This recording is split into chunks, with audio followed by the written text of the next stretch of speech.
Dudes and dudettes, how are you guys? This is Chazzy and welcome to my brand new segment on YouTube called Chazzy's Top 10s. And as you guys can already imagine, this is going to be about me giving you guys top 10 lists of my own personal opinions about certain things.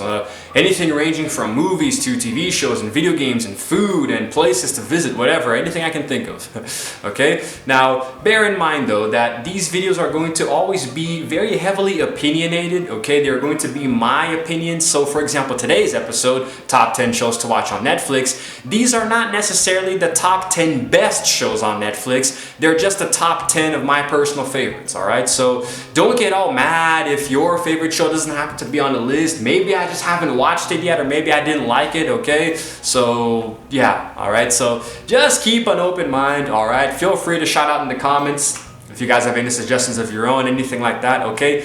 And as you have already noticed, yes, my scenario is different, the background is different. I want to try to record in a different background whenever I do a new segment, alright? And those of my more eagle-eyed subscribers, or if you have seen at least a few videos of mine, you'll already recognize this as being another angle of where I record my regular vlogs. That is my background for my regular videos, and this is my couch. But anyway, so let's just get right into it, okay? Today we're gonna talk about the top 10 shows to watch on Netflix, okay? My personal favorites, the shows that I have seen from start to finish and that I really have enjoyed a lot, and I think you guys might like them too, alright? So, without any further ado, let's just get right into it. Number 1 is my absolute favorite show at the moment, the Japanese reality television series, Terrace House. こんばんは。こんばんは。テラスハウスは見ず知らずの男女6人が共同生活する様子をただただ記録したものです。用意したのは素敵なお家と素敵な車だけです。台本は一切ございません。はい。Terrace House is essentially about 6 people living in a house. They have never met each other. 3 girls, 3 boys. They come together and they get to know each other. They go on dates, you know. They either form friendships or they even go out with each other and become a couple, you know. That's actually the idea of the show. You guys probably know that Japan has a problem with romance lately, you know. People just aren't dating anymore. Everyone is addicted to video games and all these kinds of things. So Terrace House is sort of like the answer to that, you know. It's a show that literally encourages its participants to date each other, you know. There have been a lot of couples formed, you know, throughout the seasons. Now, the funny thing about this show is that there are actually 5 different shows. It's a franchise, you know, beginning with Terrace House, Boys and Girls Next Door, you know. Then we had Boys and Girls in the City. Then we had, I believe, Aloha State. Then Opening New Doors. And then now the current one, which is Tokyo, which is the one that I'm currently watching. I'm on the last season and it's really cool. Now, the thing about these shows in particular is that me being the huge fan of Japanese culture that I am, it's a chance for me to see more of the country, more of the people, more of the culture. Because in every episode, they make Japanese home-cooked meals, traditional meals. They go out to places to explore, you know.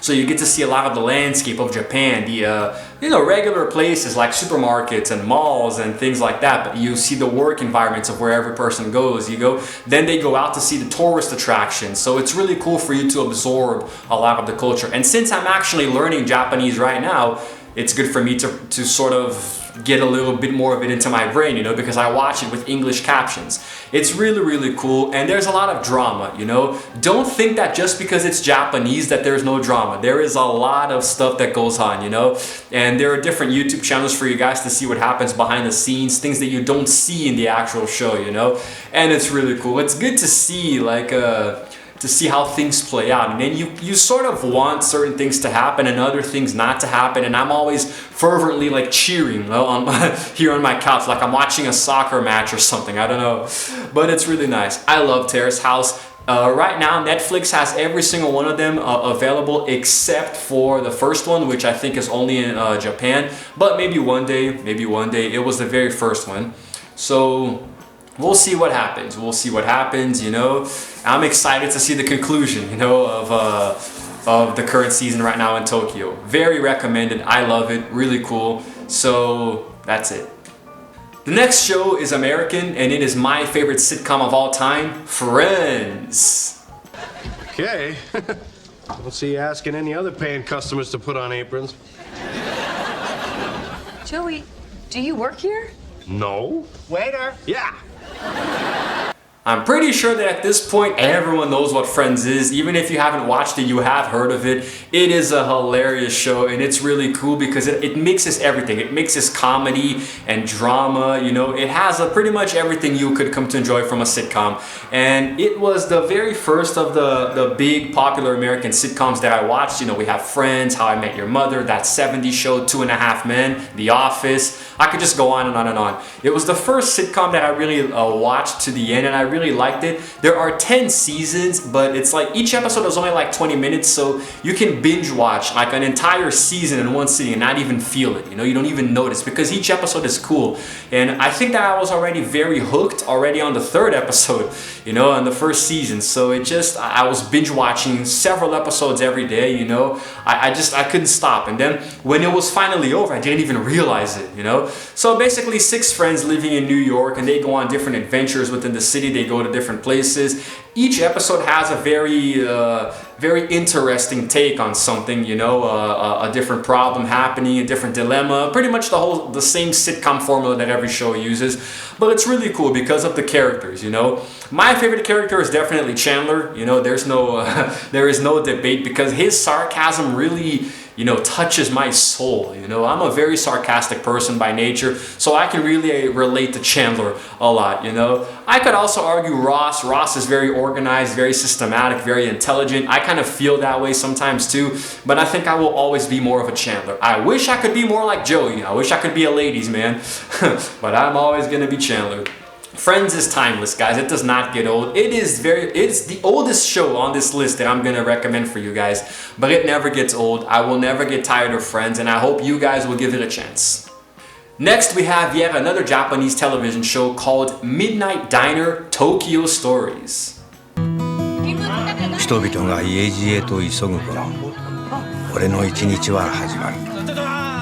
営業時間は夜12時から朝7時頃まで。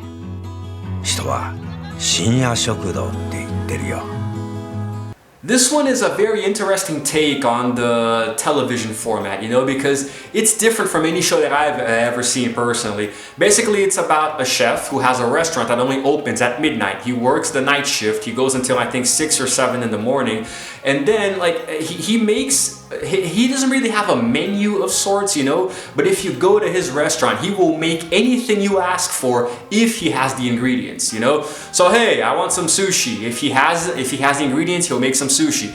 I want some tempura. If he has the ingredients, he'll make some tempura, you know. I don't know, I want what's another Japanese dish? Oh, I want a hot pot. He'll make you a hot pot if he has the ingredients, and so on and so on. Now, he actually has a surprisingly large number of regular customers who come in at night. Whenever somebody is leaving work, you know, late at night and they don't want to go home yet, they can drop by the Midnight Diner to have a meal and maybe share some stories.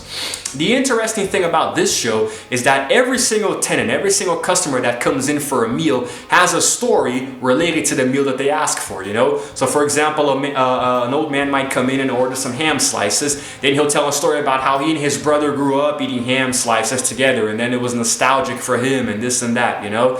And it's really cool to see how each story is its own thing, you know? The first season was pretty okay. It was very lukewarm, nothing too serious, nothing too bad. Everything was nice and tame. But the second season had a few heavier stories, you know, a few more dramatic, intense, and even some darker moments, you know?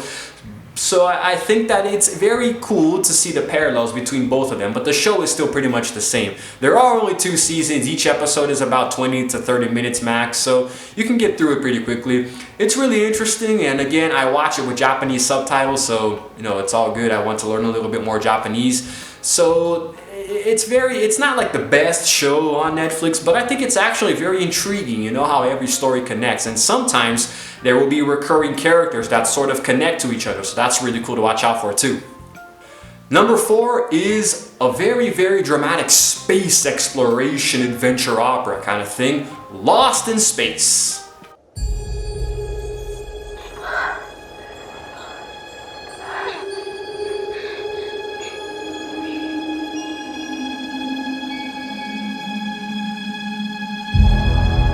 We're lost. No kidding. In this show, we follow the Robinson family as they get, you may have already guessed, lost in space. So they are on a ship that's traveling to a distant planet somewhere in another galaxy, and then the ship is forced to make an emergency landing on another planet on the way because of, I think, engine troubles or something like that. It's been a while since I've seen it. I don't really remember. I think that's what happens, and then when they crash land, soon later they meet and befriend a robot. I already forgot what the robot's name it was, but anyway, it takes a special kind of bond, you know. It connects very, very strongly to the youngest member of the family, who is a little boy, and they become friends.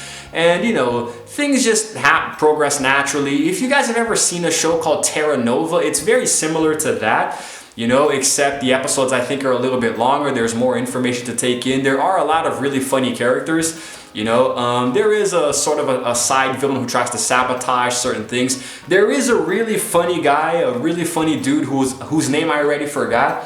I forgot the character's name and I forgot the actor's name, but I'm just gonna fix that in post. I'll put the captions here. But he's really, really funny. His sense of humor is just hilarious. I love the way that they included this guy as sort of the comic relief character. Most comic relief characters suck in movies and TV shows, but this one is really awesome. I love this guy so much. There's a scene where he's holding a chicken, and no spoilers, no spoilers. Just watch the show. It's really cool. There has been already a second season. I didn't watch it yet though. I didn't exactly dislike the show, but it wasn't really the best one I've ever seen, so I didn't get too addicted to it. But I still think it's worth it. You know, watch the first season. If you happen to like it, go into the second season. I'm actually a very big fan of anything involving space exploration, you know, like I love the Mass Effect games and I love space movies like Interstellar and Life, which is also a movie that was out recently. So I think that's it really, that's all I can say about that. Very interesting show, very interesting premise, really cool. The visuals are amazing, you know, the special effects look really dazzling and everything is stunning. And definitely recommended, you know, if you guys want to check it out. So, yeah. The next one is a show that completely changed my life for the better. A little bit of a mixture of Japanese and English. We have Tidying Up with Marie Kondo. I'm Marie Kondo. 私のミッションは片付けによって世界をときめかせていくことです。Let's start tidying. This girl's no joke. This is amazing.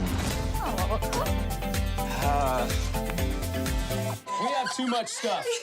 This show really turned my life around. You know, when I first went to live by myself, I noticed that my house was getting very cluttered and messy, you know, and there were things everywhere, things that I didn't need but I never really wanted to get rid of. I was kind of a hoarder. Then I watched this show and everything changed.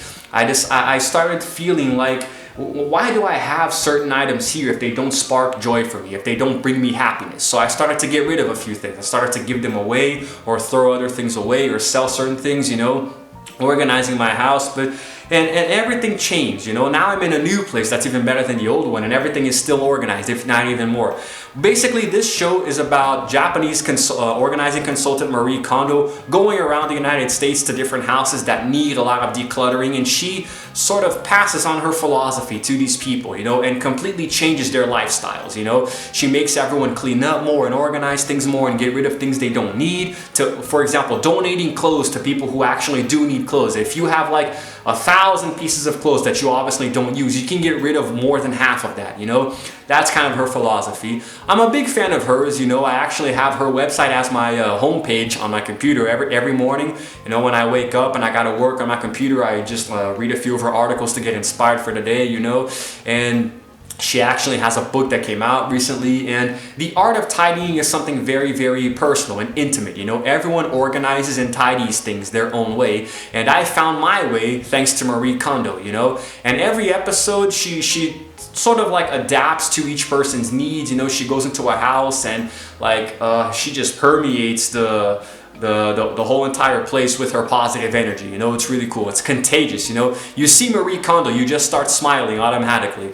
So it's sort of like a reality TV show. It's really happening. Nothing is really scripted. She does her own thing in each house. And I think that if you watch this show, you might really be inspired to change your life around too. If you feel like you're messy and, you know, disorganized, watch this show. Trust me, it's really gonna help you. Later, I'll do another video where I show you guys around the house and show you how I organize my stuff, you know. This show really changed my life for the better. I'm very grateful for it, and I definitely recommend it. And now we have a little suspense mystery thriller here called You. So easy, so right. This is how our story goes, Beck. I think I might really like him.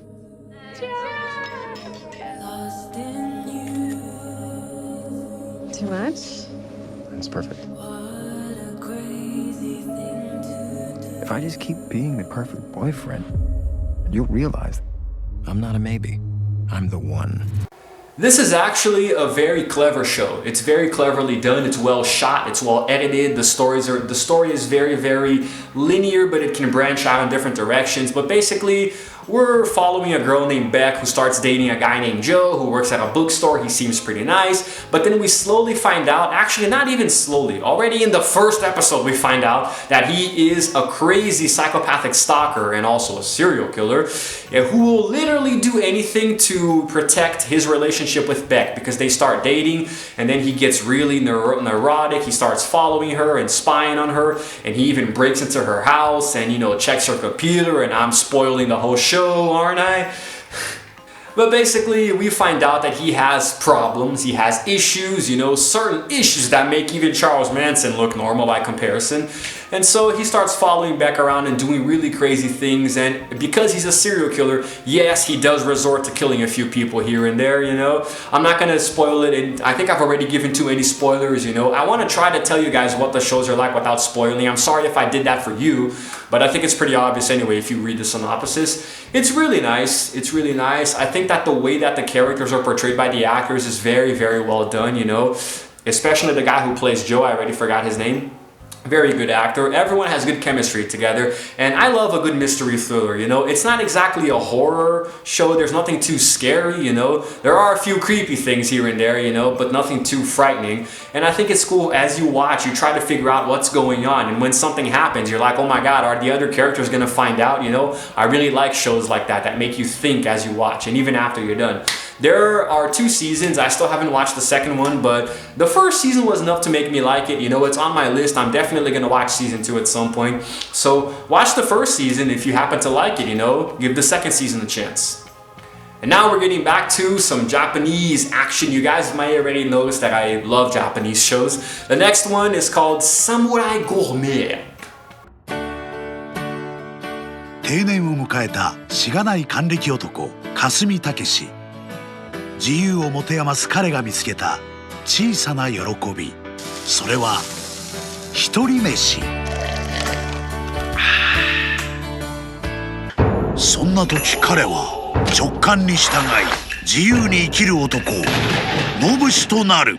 絶叫はどう？シラフの時にするもんじゃ。This one is very, very intriguing for the fact that I love food. You know, it's entertaining to me because I love food and I love Japan. Basically, we're following a Japanese countryman who's already retired. You know, he's a senior and he doesn't really know what to do with his life. You know, he's bored at home doing nothing. So one certain day, he decides to take a stroll around town, you know, as like a permanent day off. You know, every day is his day off. And then he goes to a restaurant to eat some food. He has a beer, you know, and he feels freedom. He feels free to do whatever he wants now that he doesn't have to go to a job every single day and do the same thing every single day. So then in every episode he goes to a different place to eat different food and try to analyze it in a different way, you know. And throughout the show, we are presented images of a samurai sort of paralleling his actions, you know, because sometimes this old man is a little frail and weak, and the samurai is kind of like the opposite of him, you know. He comes in and he's being a man and he's doing all these tough guy things, you know, and inspiring the old man to be the same, you know, to be a little more assertive, you know. It's actually very confusing saying it this way, but if you guys watch the show, you'll understand what I mean. Trust me, it's really cool. And of course, it's an interesting opportunity for me to see a little more of the Japanese cuisines, you know, because I like Japanese food, I like food in general, and I've been eating a lot more Asian food lately, so it's really nice for me to see what they have to offer, you know. Very interesting show if you guys happen to like food, you know. It's going to be very, very mouth-watering, some of the things that you see him eating. And he has a wife who's really cute who makes him food at home, you know. Very weird how he's very old and his wife is very young. But then again, Asian women don't really age, do they? That's a funny thing about them. But anyway, interesting show. Not the most exciting thing in the world, but I think it's cute and charming. You know, I liked it. So I recommend it for you guys too. Alright, now let's get into some sports, huh? The next one is called Becoming Champions.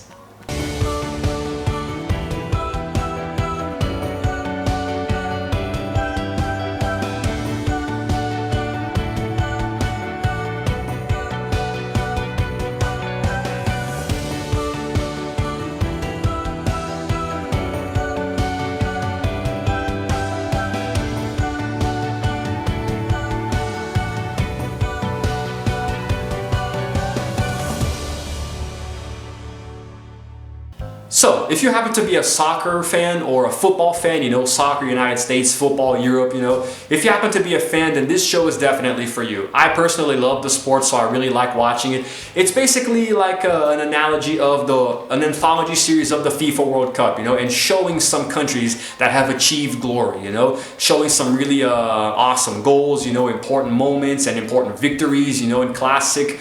Those moments that make us really treasure the sport, you know. And each episode takes you a little bit further into certain nations, you know, and how they train to qualify for the World Cups that they went to and how some of them won, you know. So very nice, because every World Cup has a winner, obviously. Everyone has to walk away with the trophy. Some countries have won more than others. For example, Brazil has won the damn thing 5 times. And England, which is literally the country where football was born, has only won once. And I think that's actually very unfair. I think England should have won many more World Cups. But anyway, this show is cool because it shows you how these nations rise up to become champions, you know, the road to success, the road to the FIFA World Cup. And it's good to see all the different goals from different countries, different players who had a lot of impact on their national teams, you know. So I think it's really nice that, and it's something different. You can find these kinds of videos on YouTube, but this is different. This Netflix show puts a lot of different things together to create an anthology, you know. Very, very nice. I like it a lot, you know, very emotional. And it actually made me want to even look up more about the World Cup to see how these things went down. So if you're a fan of soccer / football, this one is definitely for you. Let's become champions.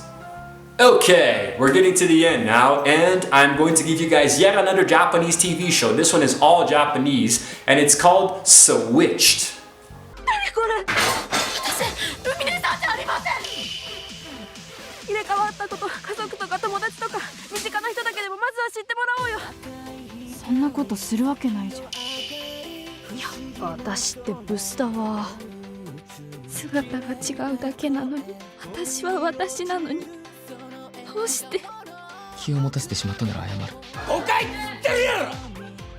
It has been a long time since I've seen this show, so the details are still very fuzzy. As far as I know, there is only one season. I don't think there will be another season. There's really only one story to tell.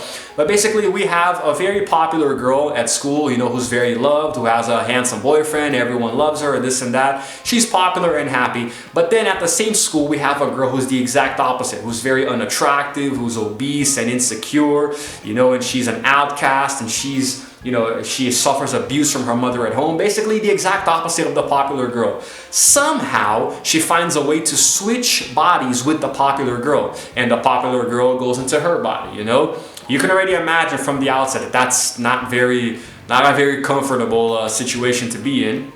So then, as the show goes on, we see them coping with these new lifestyles of their forced lifestyles. The unpopular girl at first kind of, you know, relishes the opportunity to be in the popular girl's shoes and have a boyfriend and have friends and this and that.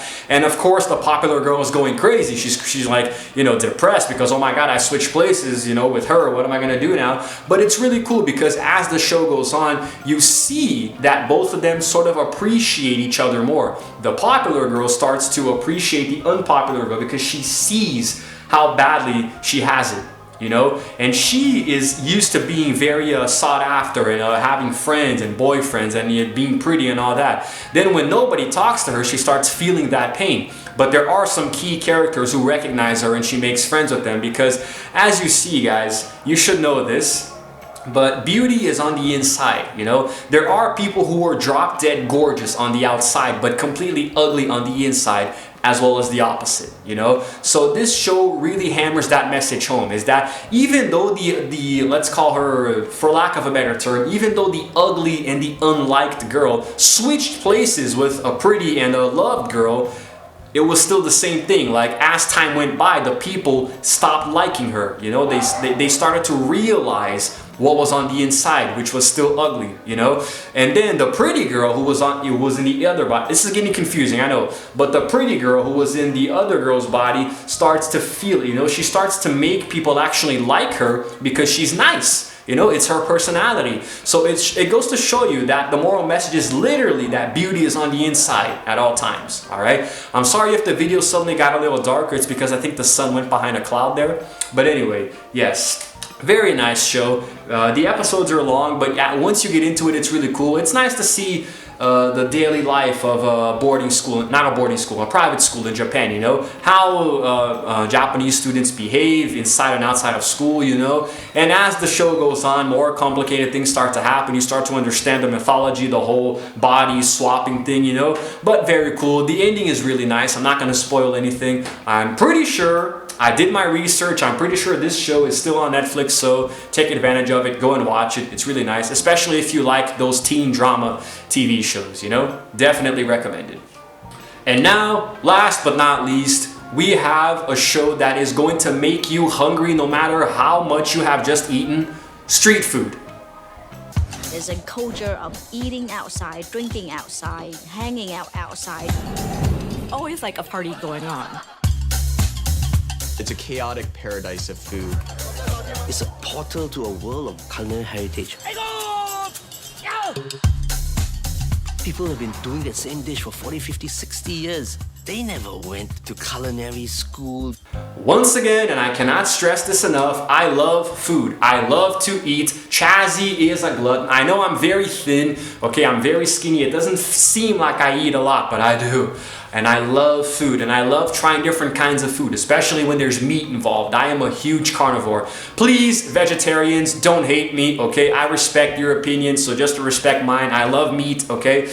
And this show takes you into different parts of the world, mostly Asia, but it takes you all around the world to see different kinds of traditional foods, you know, what they normally eat in these places, you know? We go everywhere from Taiwan to Japan to China to Korea to India, you know? We go to a whole bunch of different places, you know, mostly in Europe and Asia. And every single episode, I kid you not, every single damn episode made me want to eat. There was even one where I had just finished eating dinner. I was full. I watched it and I got hungry again.